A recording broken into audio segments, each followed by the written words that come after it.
దేవుని కొరకు బ్రతకడం అంటే ఏమనుకుంటారంటే ఆదివారం మందిరానికి వచ్చేసి లేదా కానుకలు ఇచ్చేసి ఉపవాసం ఉండి ప్రార్థన చేసుకుంటే సరిపోతే అనుకుంటారు చాలా మంది. కానీ ఈ లోకంలో బ్రతుకుతున్న మనం దేవుని కొరకు ఎలా బ్రతకాలంటే దేవుని సైన్యం అలాగా బ్రతకాలి. ఎలా బ్రతకాలి? ఒకసారి చెప్పండి. నేను దేవుని సైన్యంలో బ్రతకాలి.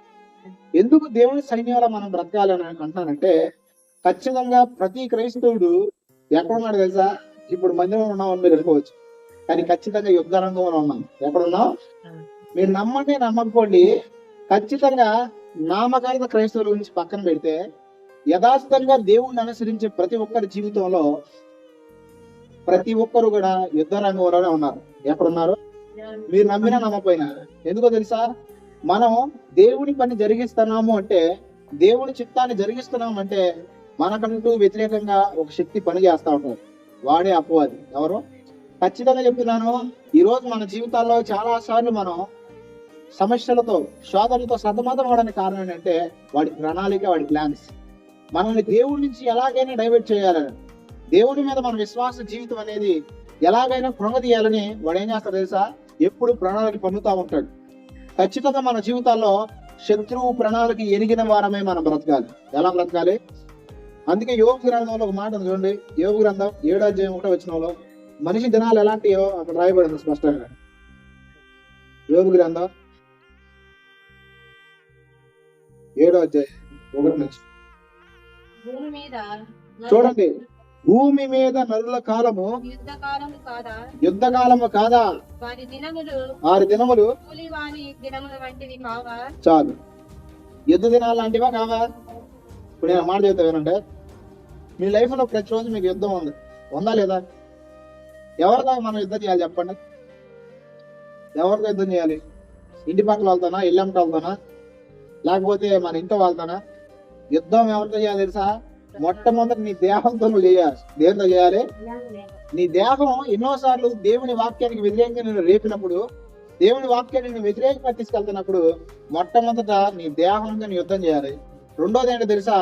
అపవాదితో యుద్ధం చేయాలి. ఎవరితో యుద్ధం చేయాలి? చాలా సార్లు అపవాది మనం లోకంలోకి వెళ్ళడానికి, లోకానుసారమైన విషయాలకు పోవడానికి అదేం చేసి తెలుసా? ప్రణాళికలు పన్నుతూ ఉంటది. మనకు తెలియదు ఈ విషయం. చాలా మందికి లేకపోయిన విషయాలని రేపుతా ఉంటది. ఇంకో విషయం తెలుసా? అహంకారాన్ని రెచ్చగొడతా ఉంటది. ఇవన్నీ జరిగించేది ఎవరో తెలుసా? అపవాది, వాడి ప్లాన్స్. ఎందుకంటే ఒక వ్యక్తి దేవుడిని పరలోకానికి తీసుకెళ్లడానికి ఎంత ప్రణాళిక ఉంచుతాడో, ఒక వ్యక్తి దేవుడిని పరలోకానికి తీసుకెళ్ళడానికి ఆ వ్యక్తి పట్ల ఎంత ప్రేమ చూపిస్తాడో, అపవాది కూడా ఒక వ్యక్తిని నరకానికి తీసుకెళ్ళడానికి అంతే పర్టికులర్ గా ప్రణాళిక వేస్తాడు. తెలియదు మనకి భూమి మీద ఉన్నాగా, ఎందుకంటే మనకు కనిపించవు కాబట్టి. దెయ్యం కనపడితే మనం ఎదగంటామా?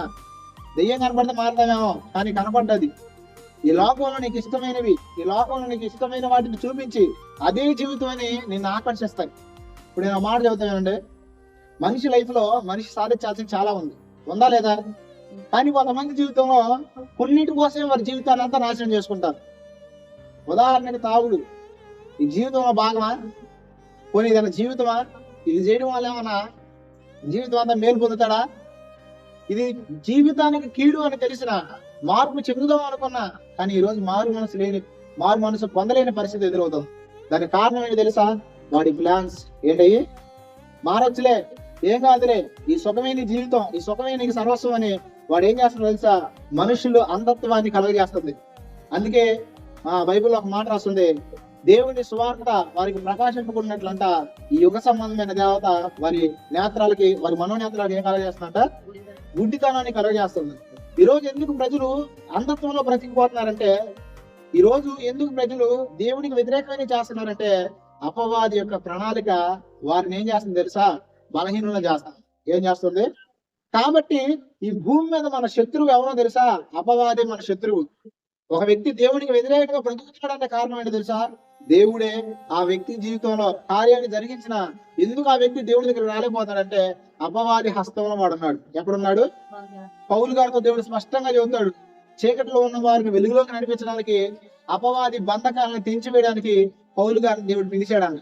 ఈ రోజు ఖచ్చితంగా చెప్తున్నాను, జీవితంలో నీ కుటుంబంలో మారు మనసు లేని వ్యక్తులు నీకు ఎదురవుతున్నప్పుడు ఆ వ్యక్తుల పైన కాదు నువ్వు ద్వేషాన్ని పెంచుకోవాల్సింది. ఆ వ్యక్తుల పైన కాదు నువ్వు పగన పెంచుకోవాల్సింది. మరి ఎవరిని నువ్వు గద్దించాలో తెలుసా? వాడు వెనకాలని పనిచేసే దురాత్మను. ఎవరిని? మీకు తెలియదు ఈ విషయం. వాడి వెనకాల కొన్ని దెయ్యాలు పని చేస్తాయి.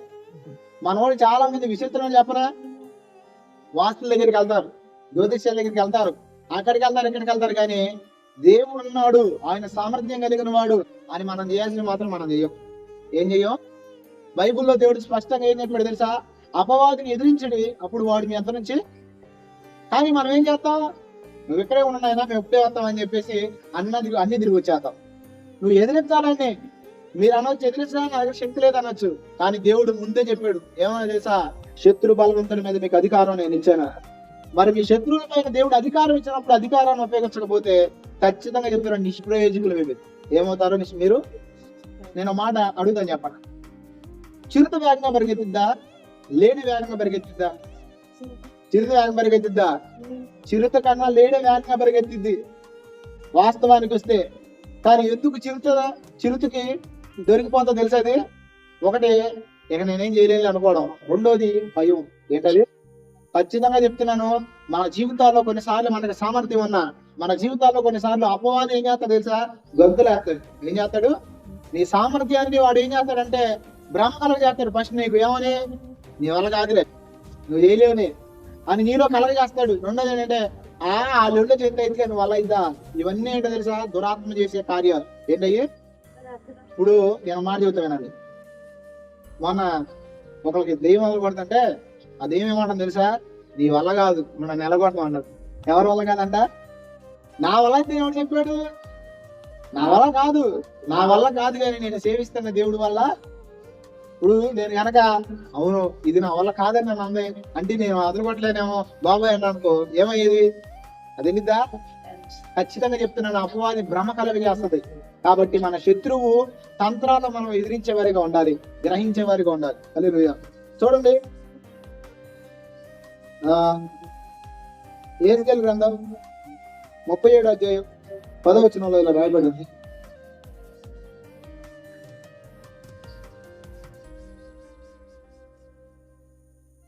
ప్రభు అయిన యెహోవా సెలవిచ్చినది ఏమనగా, ఐగుప్తీయులు ఇచ్చే అల్లరి బబులోను రాజు అయిన 37వ అధ్యాయం 10వ వచనం.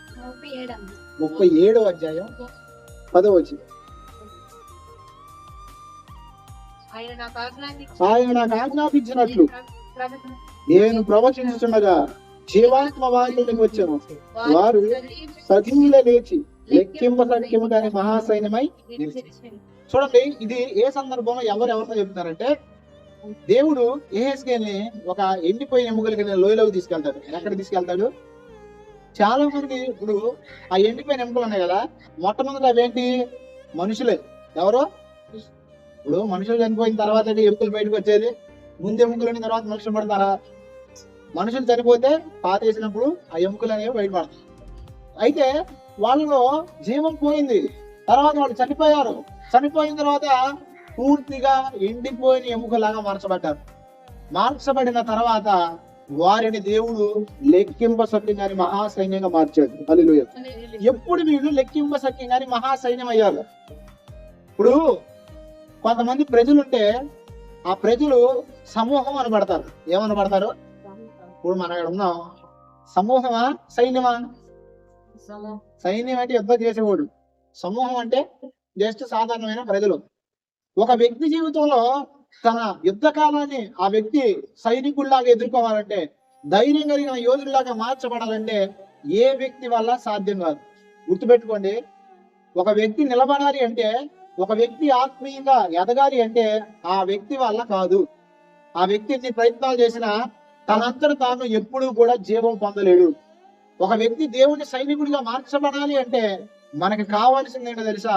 దేవుని ఆత్మ కావాలి. ఏం కావాలి? ఇప్పుడు నేను మాట చెప్తా వినండి. ఫస్ట్ ప్రవచించాడు ఏమని?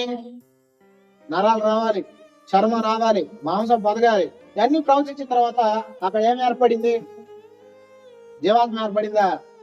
ఒక దేహం ఏర్పడింది. ఏం ఏర్పడింది? ప్రాణం లేని దేహాన్ని ఏమంటారు? ఏమంటారు తెలీదా? ఇప్పుడు ఎవరైనా చచ్చిపోయారనుకో, ఎవరైనా చనిపోయారనుకో, మీరు ఏమంటారు? పలానా ఆయన ఉన్నాడు అంటారా? పలానా శవం ఉందంటారా? అంటే ప్రాణం లేని దేహాన్ని ఏమంటాం మనం? శవం అంటాం. అంత ఆలోచించాల్సిన అవసరం ఏమన్నా? శవమే అది.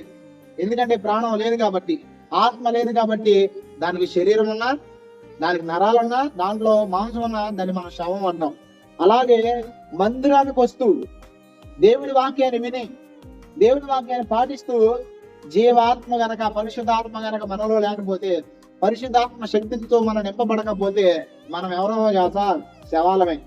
చాలా మంది ఈ రోజు క్రైస్తవ్యంలో శవాలు తయారవుతున్నాయి. ఏం తయారవుతున్నాయి? ఎందుకంటే పరిశుద్ధాత్మ అనుభవం గాని, పరిశుద్ధాత్మ ప్రసన్నత గాని, పరిశుద్ధాత్మ దేవుడి గురించిన విషయాలు గాని ఈరోజు సంఘంలో చాలా పొదువైపోతున్నాయి. ఖచ్చితంగా చెప్తున్నాను, ఈ అంత్య దినాల్లో దేవుని ప్రణాళిక ఏంటంటే అందరూ ఆయన ఆత్మ చేత నింపబడాలి. పరిశుద్ధాత్మ చేత నింపబడటం అనేది ఏ దైవ సేవకుడి సొత్తు కాదు. పరిశుద్ధాత్మ చేత నింపబడటం అనేది పెద్ద పెద్ద భక్తి పరుల వల్ల కాదు. పరిశుద్ధాత్మ నింపుదల అనేది ఎవరికి సాధ్యమైందో తెలుసా? ఆయన్ని ఆఖరితో అడిగే ప్రతి ఒక్కరికి సాధ్యమవుతుంది. ఎవరికి సాధ్యమైంది?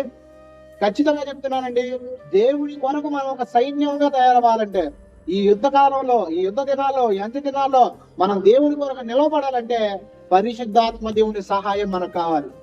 పదే పదే నువ్వు అపవాది చేత శోధించబడుతున్నావు అంటే, పదే పదే నువ్వు అపవాది చేత లోకంలోనికి ఆకర్షించబడుతున్నావు అంటే కారణం దేవుని ఆత్మ సహాయం నువ్వు అడగట్లేదు కాబట్టి. ఏం అడగట్లేదు కాబట్టి. ఇప్పుడు మీకు బాగా ఒక విషయం చెప్తాను. యేసు ప్రభు శిష్యులు ఉన్నారు. యేసు ప్రభు శిష్యులు 3.5 సంవత్సరాలు ఆయన వెంబడించారు. వెంబడించారా లేదా? ఎన్ని సంవత్సరాలు వెంబడించారు? 3.5 సంవత్సరాలు వెంబడించారు. వాక్యం విన్నారు, అద్భుతాలు చూసారా? చూడలేదా? కానీ యేసు ప్రభువుని పట్టుకోగానే వీళ్ళందరూ ఏమయ్యారు? వీళ్ళ విశ్వాసం ఏమైంది? బలంగా ఉందా? విచిత్రం ఏంటంటే, నువ్వు పేతురు కదా, నువ్వు చిన్నపిల్ల అంటే, అబ్బాయి ఆయన ఎవరో కూడా నాకు తెలియదు అన్నాడు. విశ్వాసం ఉందా? విశ్వాసం పోయిందా? విశ్వాసం పోవడం కాదు, విశ్వాసంలో బ్రష్లు అయిపోయారు. ఎందుకంటే దేన్ని విడిచిపెట్టారో, దేన్ని విడిచిపెట్టి ఏ స్థితిలో నుంచి దేవుడి దగ్గరకు వచ్చారో ఆ స్థితి, ఆ విడిచిపెట్టినవి అన్ని వదిలేసి మరలా దానిలోకే పోయారు. ఈరోజు చాలా మంది దేవుడు వారికి ఇచ్చిన వాటిని పక్కన పెట్టేసి, దేనిలో నుంచి వారు రక్షించబడ్డారో, ఏ స్థితిలోంచి వారు విడిపించబడ్డారో మరలా వాటినే చాలా మంది ఈరోజు కోరుకుంటున్నారు. దేవుడు ఒకసారి ఖచ్చితంగా నీ జీవితంలోకి ఎంటర్ అయిన తర్వాత, దేవుడు ఒకసారి నీకు మేలు చేసిన తర్వాత ఎన్నడూ ఆయన కీడు చేయడు. ఒకవేళ నీ జీవితంలో అలా జరుగుతుంది, నీ జీవితంలో కీడు అనిపిస్తున్నావు అంటే దానికి ప్రధానమైన కారణం నువ్వే. ఎవరో? అంతేగాని వేరే ఏమీ కాదు. దేవుడి మీద విశ్వాసం లేకపోవడం సగం దరిద్రం మనకి. దేవుడి మీద ఒక వ్యక్తికి విశ్వాసం ఉందా లేదని ఎప్పుడు బయటపడుతుంది తెలుసా? పరిస్థితులన్నీ వ్యతిరేకమైనప్పుడు దొరుకుతుంది. ఎప్పుడు దొరుకుతుంది? ఇప్పుడు పరిస్థితులన్నీ బాగున్నాయండి, దేవుడు గొప్పవాడని చేయడం పెద్ద విషయమే ఉంది. ఎవడేం చదువుతాడు? పరిస్థితులన్నీ వ్యతిరేకమైనప్పుడు, ప్రజలు నీకు వ్యతిరేకమైనప్పుడు అప్పుడు చెప్పాలి నీ దేవుడు గొప్పవాడని. ఎప్పుడు చెప్పాలి? ఖచ్చితంగా చెప్తున్నాను, మన దేవుడు గొప్పవాడు. ఎప్పుడు మనం వదిలిపెట్టడం మనం ఆయన వదిలిపెట్టకూడదు. ఏం చేయకూడదు? ఖచ్చితంగా చూడండి, నరాలు వచ్చినా నీవు వచ్చినా సైన్యం అవ్వలేదు, కనీసం మనుషులుగా కూడా అలా ఉండాలి. ఒక సవాలు వచ్చినాయి ఎంత ఆడితే. ఈ రోజు పరిశుద్ధాత్మైన సంఘమైనా, పరిశుద్ధాత్మ దేవుడిని వ్యక్తి అయినా వారి ఆత్మీయ జీవితం ఎలా ఉంటుంది తెలుసా? శవం లాగానే ఉంటుంది. ఎలా ఉంటది? ఒకసారి నాతో పాటు చెప్పండి. దేవుని ఆత్మ లేకపోతే నేనైనా నువ్వైనా శవమే. మరి ఇప్పుడు వీళ్ళు సైన్య సమూహంగా మార్చబడ్డారంటే దేవుని ఆత్మ ఆ దేహాల మీద దిగి వచ్చినప్పుడు. ఎప్పుడు? అంతేనా? అక్కడ ఉంది, ఒకసారి చూడండి. వచ్చిన 37వ అధ్యాయం 10వ వచనం. ఆయన నాకు ఆజ్ఞాపించినట్టు నేను ప్రవచింపగా జీవాత్మ వారిలోనికి వచ్చాను, వారు సజీవులై లేచి లెక్కింప సభ్యులు కానీ మహాసైన్యమై నిలిచారట. నాకు ఈ మాట చాలా ఇష్టం. ఏమని? ఎండిపోయిన ఎముకలను మహాసైన్యంగా మార్చాడు దేవుడు. ఖచ్చితంగా చెప్తున్నాను, ఎండిపోయిన ఎముకలు కాదు, ఒక చచ్చిపోయినోడు బతకడమే కష్టం. అట్లాంటిది ఎండిపోయిన ఎముకలు దేవుడు మహాసైన్యంగా మార్చాడు. నీ జీవితంలో నీ పరిస్థితిని మార్చలేడా? అరే, నాకు అసలు విషయం అర్థం కాదు. నోటి మాటతో దేవుడి సమస్తాన్ని సృష్టించాడు. దేంతో సృష్టించాడు? అలాంటి ఆయన నీలో నివసిస్తున్నప్పుడు లోకానికి ఎందుకు భయపడాలి మనం? పరిస్థితులకు ఎందుకు భయపడాలి మనం? దేశ ప్రభువుని నమ్ముకుంటే కష్టాలు రావు, బాధలు రావు అంటే అది అబద్ధ బాధ. ఆయన ఏం చెప్పాడు తెలుసా? మిమ్మల్ని ఎన్ని చుట్టుముట్టినా నేను మీతో ఉన్నాను అన్నాడు. ఏమన్నాడు? చూడండి, నీ కుడి పక్కన 1000 మంది పడినా, ఇటు పక్కన 10,000 మంది పడినా అపాయం నీకు అంటే పడతారనా పడరనా? అపాయమైన పరిస్థితులు వస్తాయనా రావనా? నీ జీవితంలో ఏ పరిస్థితి నీకు ఎదురైనా ఖచ్చితంగా చెప్తున్నాను, దేవుడు అన్నాడు నేను వదిలిపెట్టడు. ఒకసారి చెప్పండి, దేవుడు నన్ను ఎప్పుడు వదిలిపెట్టడు. కానీ ఆడేం చేస్తాడు తెలుసా, దేవుడి మీద నీకు అవిశ్వాసాన్ని కలుగజేసి నిన్ను దేవుడికి దూరం చేస్తాడు. ఎవరికి దూరం చేస్తాడు? ఎందుకంటే నీకు గనక అల్పవిశ్వాసం స్టార్ట్ అయింది అనుకో, నువ్వేమవుతావు తెలుసా, ఆటోమేటిక్ గా దేవుడికి వ్యతిరేకమైపోతావు. మీకు తెలియని విషయం ఏంటి తెలుసా, విశ్వసించువాడు కలవరపడ్డు, విశ్వాసం లేనివాడు ఎప్పుడు కలవరపడతానే ఉంటాడు. ఒకసారి చెప్పండి, విశ్వాసం ఉంచేవాడు కలవరపడ్డు, విశ్వాసం లేనివాడు ఎప్పుడు ఏడుతానే ఉంటాడు. ఎందుకో చెప్పనా, విశ్వాసం ఉన్నవాడు దేవుడు చూసుకుంటాడని నమ్మకాన్ని కలుగుతాడు. విశ్వాసం లేనివాడు ఏం చేస్తాడు తెలుసా, పరిస్థితులను చూస్తాడు, సమాజాన్ని చూస్తాడు, వాళ్ళందరినీ చూసి ఎడుతాడు. ఎందుకంటే వాడు లోకాన్ని చూస్తున్నాడు కాబట్టి. నీ జీవితంలో నీ పరిస్థితులను దేవుడు జ్ఞాపకం చేసుకుంటున్నాడు. ఆయన అన్యాయం చేయడానికి ఆయన నరుడు ఎంత మాత్రమో కాదు. నీ జీవితంలో దేవుడు ఖచ్చితంగా ఆయన ఆత్మను అనుగ్రహించే సమర్థుడు. ఇక నుంచి అయినా మనం ప్రార్థన ఏం చేయాలి తెలుసా, నీ ఆత్మను నాకు అనుగ్రహించమని ప్రార్థన చేయాలి. ఏం ప్రార్థన చేయాలి? ఖచ్చితంగా ఆయన ఆత్మ మనలో ఉన్నప్పుడు, పరిశుద్ధాత్మ దేవుని సహాయం మనకు అనుగ్రహించబడినప్పుడు ఆత్మీయతలో మనం నిలబడగలం. పేతురు చిన్న పిల్లలను చూసి భయపడ్డాడు. అదే పరిశుద్ధాత్మ చేత నింపబడిన తర్వాత ఆ చిన్న పిల్లగా ఎన్నో సమూహాల మధ్యన యేసే దేవుడిని ప్రకటించాడు. ఎక్కడ ప్రకటించాడు? ఎందుకు? కారణం ఏంటి? కారణం ఏంటో చెప్పనా? ఖచ్చితంగా చెప్తున్నాను, పరిశుద్ధాత్మ సహాయం. ఏ సహాయం? వారు ఆత్మ చేత ఎప్పుడు నింపబడ్డారో జీవం కలిగిన భక్తి అప్పుడే చేశారు, జీవం కలిగిన సేవ కూడా అప్పుడే చేశారు. ఈ రోజు నీ జీవితంలో జీవం కలిగిన భక్తి నువ్వు ఎందుకు చేయలేకపోతున్నావు తెలుసా? ఎందుకు చేయలేకపోతున్నావు? ఆత్మ సహాయం నడకే. ఇప్పుడు నేను మాట చెప్తా, మీరు బైబిల్ చదివే వాళ్ళు ఉన్నారు కదా, ఎంతమంది బైబిల్ చదివేటప్పుడు ప్రార్థన చేసుకుని చదువుతున్నారు? ఏం ప్రార్థన చేసుకోవాలి? పరిశుద్ధాత్మ దేవుడా అర్థం కావడం నాకు సహాయం చేయని, ఏం చేయాలి? ప్రార్థన చేయడానికి వెళ్తున్నారు. మీరు ప్రార్థన చేయడానికి ఎవరు సహాయం అడగాలి? చాలా మంది అడగరు. డైరెక్ట్ గా నా దేవ మొదలెడతారు, ఈలోపు వంట, ఈలోపు ఈ సమస్యలో ఎన్ని గుర్తొచ్చి ప్రార్థన అంతా ఎగిరిపోదు. మనం ప్రార్థనకు వెళ్ళేటప్పుడైనా, ఉపవాసం ఉండేటప్పుడైనా దేవుని ఆత్మ సహాయాన్ని అడగాలి. ఏమడగాలి? భక్త్ సింగ్ గారి జీవితంలో అయితే నాకు విచిత్రం అనిపించింది. గడ్డం చేయించుకోవడానికి కూడా దేవుడి చిత్రం అడిగేవాడంట. ఏం చేయించుకోవడానికి? అసలు ఎవడన్నా అడుగుతాడా? కానీ ఆయన అడిగాడు, గడ్డం చేయించుకోవడానికి ప్రభా వెళ్ళమంటావా, సబ్బు కొనుక్కోవడానికి వెళ్ళమంటావా అని అడిగేవాడు. అంత ఆత్మీయత మనకుందా? నాకైతే లేదు. ఖచ్చితంగా చెప్తున్నాను, మనం ఆత్మీయతలో పరిశుద్ధాత్మ దేవుని సహాయాన్ని అడిగినప్పుడే మన జీవితంలో మనం ఏం చేస్తాం తెలుసా, దేవుడి కొరకు సైన్యంగా మార్చబడగలం. ఎప్పుడు? అంతవరకు మీరు అద్భుతాలు చూసినా, మీరు ఎంత వాక్యం విన్నా నిష్ప్రయోజనం. నేడు మందిరాల్లో ఆత్మ సన్నిధి గాని పరిశుద్ధాత్మ సహాయం గాని ఎక్కడా లేదు. 100-90% అంతా హడావిడి తప్ప ఆత్మ అనుభవం లేదు. ఖచ్చితంగా ఒకరి సంగతి మనకు అనవసరం, కానీ మనం ఏం చేయాలి తెలుసా, ఆత్మ పూర్ణులై ఉండాలి. ఎలా ఉండాలి? అంత్య దినాలు ఇవి. ఏ దినాలు? మీరు నమ్మండి నమ్మకోండి, సైన్స్ చెప్పింది ఏమన్నా తెలుసా, భూమి నాశనం అయిపోద్ది. ఏం చెప్పింది తెలుసా అసలు మీకు? సైన్స్ చెప్పింది భూమి అంతా నాశనం అయిపోద్దని. తర్వాత కొన్ని మతాలు కూడా భూమి అంతా నాశనం అయితే నమ్ముతాయి. బైబిల్లో అయితే దేవుడు స్పష్టంగా రాశాడు, ఏమని? ఈ భూమి ఆకాశం గతించిపోతాయి ఖచ్చితంగా. ఎందుకంటే ఇవన్నిటికి కూడా అంతం సమీపించింది. కాబట్టి మనందరం ఏం చేయాలి తెలుసా, మారు మనసు పొందాలి. ఏ మనసు పొందాలి? ఇప్పుడు నేను మాట చెబుతా వినండి. రేపే కనుక ఈ భూమి అంతా నాశనం అయిపోయింది అనుకో, పరిస్థితి ఏంటి? మన కరోనా వచ్చింది. కరోనాలో ఎంతమంది చనిపోయారు? ఒకవేళ కనుక మనం చనిపోయాం అనుకో, సపోజ్ చెప్తున్నా, ఈ రోజు నువ్వు మారు మనసు పొంది సిద్ధంగా లేకపోతే నీ జీవితం ఈ లోకం కొరకే శాశ్వతమని ఈ లోకానికి అంకితం చేసి ఈ లోకం కొరకే బతికితే రేపు నువ్వు చనిపోయిన రోజు ఎక్కడికి వెళ్తావు? పరలోకానికి వెళ్తావా? ఖచ్చితంగా చెప్తున్నాను, దేవుడు మీతో మాట్లాడుతున్నప్పుడు మారు మనసు పొందండి. ఏం పొందాలి? లోకంలో ఉన్న వ్యక్తులు, లోకంలో ఉన్న ప్రజలు ఏమంటారు తెలుసా, వీడు ఎదో పనులు చేసినంత కాలం ఈయన ఎవడు ఏమంటాం, ఈయనకి ఏమంటారు తెలుసా, అక్రమ సంబంధాలు పెట్టుకున్నాడు, మగాడు కాబట్టి పెట్టుకున్నాడు. తాగుతున్నాడు అనుకో, అబ్బో ఎంత బాగా తాగుతున్నాడో. ఈ లోకంలో ఉన్న వాళ్ళు కొంచెం మారారనుకో, అబ్బో ఎంత పెద్ద మర్చిపోయాడు. ఎవరా? ఆడి బతికేటాక నిత్య నరకాయకు ఉండమే.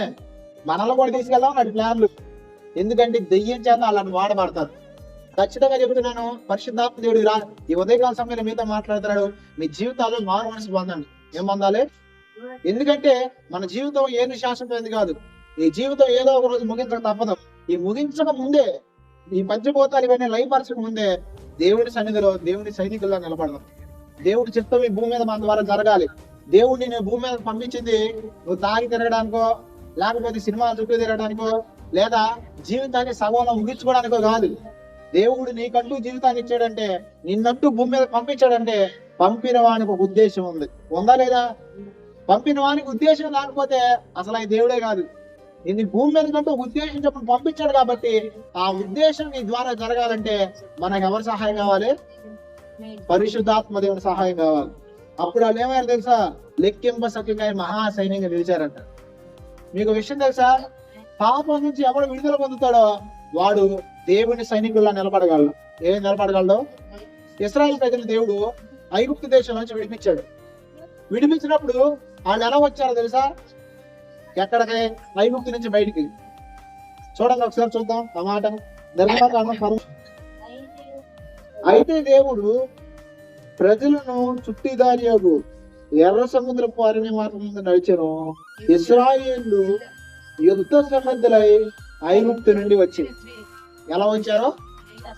యుద్ధ సన్నద్ధులై వచ్చారు. యుద్ధ సన్నద్ధులు అంటే యుద్ధానికి వెళ్ళే వాళ్ళు ఎవరు? సాధారణ ప్రజలు వెళ్తారా? సైనికులు వెళ్తారు. కాబట్టి ఖచ్చితంగా చెప్తున్నాను, మనం దేవుని సైనికుల్లా నిలబడాలి. ఎవరి కోసం? ఒకసారి చెప్పండి. నేను దేవుని కొరకు సైనికుల్లాగా నిలబడాలి. ఎంతమంది నిలబడాలనుకుంటున్నారు? మీకు అసలు ఒక విషయం తెలుసా? రక్షించబడిన మన పట్ల దేవుడికి ఒక ఉద్దేశం ఉంది. లోకంలో అనేక మంది ఉన్నారు. అనేక మంది అన్నాక దేవుడు మనల్ని ఎందుకు పిలిచాడు? ఒకసారి ఆలోచించండి. దేవుడు రక్షించబడిన వాళ్ళు అనేక మంది భూమి మీద ఉన్నారు. మనకంటే జ్ఞానం లేరా? హల్లెలూయా. మనకంటే జ్ఞానవంతులు లేరా? ఉన్నారా లేక?